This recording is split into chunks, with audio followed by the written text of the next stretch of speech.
Isa na ng napakagandang umaga mga Lodi Cakes. Bali, yan na naman po mga Lods. Umpisa na naman po natin yung araw natin sa pagpapapogi, pagpapakita ng ating attire mga Lodi.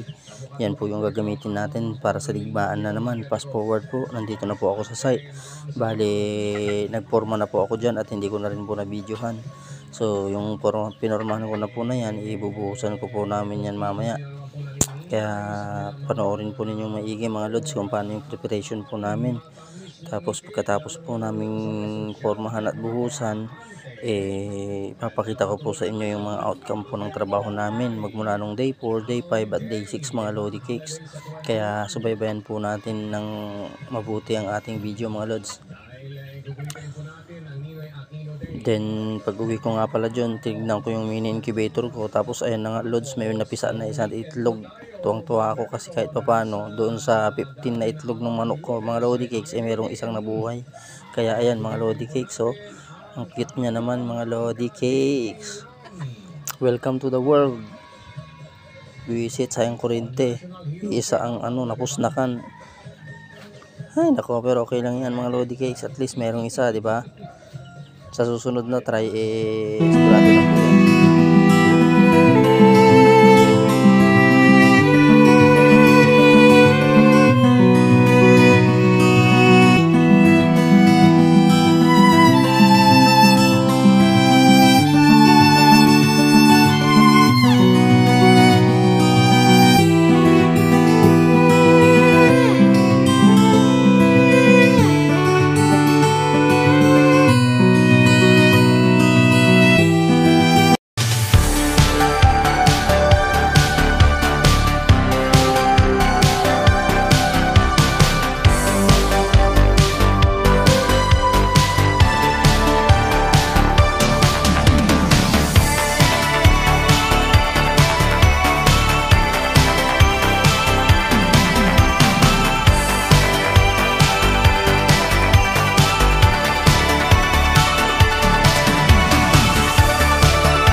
Pagkatapos ko nga para namin nagbuhos mga Lodi Cakes, inabutan po kami dyan ng malakas na ulan mga Lods.